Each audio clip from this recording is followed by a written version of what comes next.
Registration రికార్డుల కోసం టార్గెట్లు ఇస్తారు కదా వీళ్ళకి ఎంతమంది, దానివల్ల వీళ్ళు ఏమన్నా ఎక్కువ మందిని ఊరికేనే లేకుండానే రాసేసారా, అది కూడా జరిగే అవకాశం ఉంది.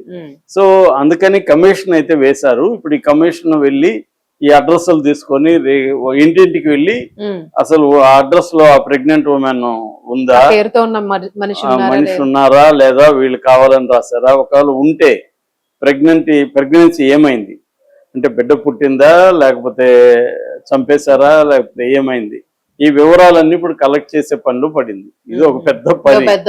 3127 మంది చేయాలి ఇళ్ళకి పోయి. అది చేయకపోతే ఏమవుతుందంటే ఎక్కడ ప్రాబ్లమ్స్ ఉన్నాయో ఐడెంటిఫై చేయకపోతే దీన్ని ఎట్లా, ఫర్ ఎగ్జాంపుల్ ఇన్ఫాంటిసైడో ఫోయిటిసైడో జరుగుతుంటే దాన్ని ఎలా ఆపాలనేది గవర్నమెంట్ తీసుకోవాలి కదా. సో అందుకని రెండోది ఇల్లీగల్ అబార్షన్స్ కూడా ఎక్కువైనాయి. ఆ మధ్య కూడా ఇల్లీగల్ అబార్షన్ లో చనిపోయింది చూసాం మనం, చాలా జరుగుతున్నాయి. కాబట్టి గవర్నమెంట్ ఇప్పుడు ట్రేసింగ్ కార్యక్రమంలో పడింది అనమాట. రెండోది ఏమంటే యాదగిరి జిల్లా అనేది one of the most backward districts in the country. మామూలుగా 1,30,00,000 మంది పాపులేషన్ ఉన్నారు ఈ జిల్లాలో. ఫిమేల్ లిటరసీ రేట్ చాలా దారుణంగా ఉంది, 40% కూడా లేదు అక్కడ.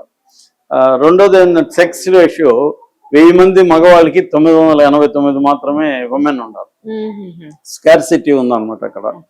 సో అట్లాగే mortality rate, maternal mortality rate అంటారు, అంటే బిడ్డ పుట్టినాక మదర్ చనిపోవడం, అది 1,00,000 మంది లైవ్ బర్త్ కి 63 మంది చనిపోతున్నారు.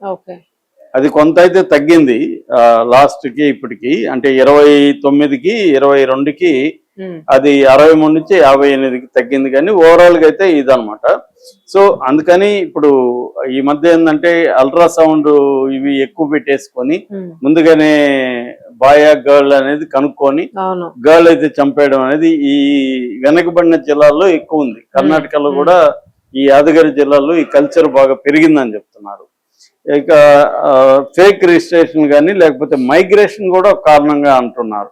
అంటే వీళ్ళు రిజిస్టర్ అయినప్పుడు అక్కడే ఉంటారు, మైగ్రేట్ అయిపోయి ఇంకెక్కడికో ఆంధ్ర పనులకి వాళ్ళు హస్బెండ్స్ పోతే వీళ్ళు కూడా వెళ్ళిపోవడం, చిన్న పిల్లలు ఇంకొక 2 పిల్లలు తీసుకొని వెళ్ళిపోవడం, అలాంటిది ఏమన్నా జరిగిందా అనేది ఇది ఉంది. ఇది వెరీ ఇంపార్టెంట్ అనమాట. ఎందుకంటే మనకి ప్రపంచంలోనే మాల్ న్యూట్రిషన్ ఎక్కువగా ఉన్న దేశాలు ఆఫ్రికా దేశాల తర్వాత ఇండియాలో మాల్ న్యూట్రిషన్ అనేది బాగా ఇది ఉంది. అందుకని ఈ ప్రోగ్రాములు పెట్టి ట్రాకింగ్ సిస్టమ్ పెట్టి చేస్తుంది ప్రభుత్వం. బట్ ఇప్పుడు దీన్ని అడ్రస్ చేయకపోతే ఏమవుతుందంటే మిగతా జిల్లాల్లో పరిస్థితి ఏంటో, అందుకని ఇప్పుడు కర్ణాటక ప్రభుత్వం దీని మీద సీరియస్ గా పెట్టింది. అయితే ఇది అంటే మొన్న చూస్తే 652 అబార్షన్లు, ఇల్లీగల్ అబార్షన్లు కూడా.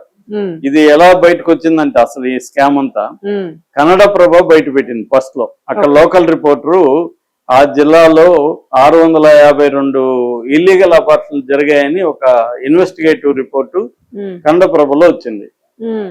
వచ్చేసరికి అది మెల్లగా ఫ్లేర్ అప్ అయింది. ఇంతమంది ఒక జిల్లాలో ఇల్లీగల్ అబార్షన్లు ఉన్నాయా, అసలు వీళ్ళు రిజిస్ట్రేషన్ చేసుకున్నారా లేదా, ఇలాగ వెళ్ళినప్పుడు మొత్తం తీగలాగితే డొంక గదిలినట్టుగా 3,127 మంది అన్ట్రేసబుల్ గా ఉన్నారు.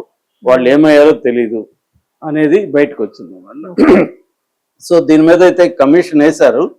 ఇప్పుడు ఆ కమిషన్ నుంచి ఏమొస్తుంది అనేది చూడాలి.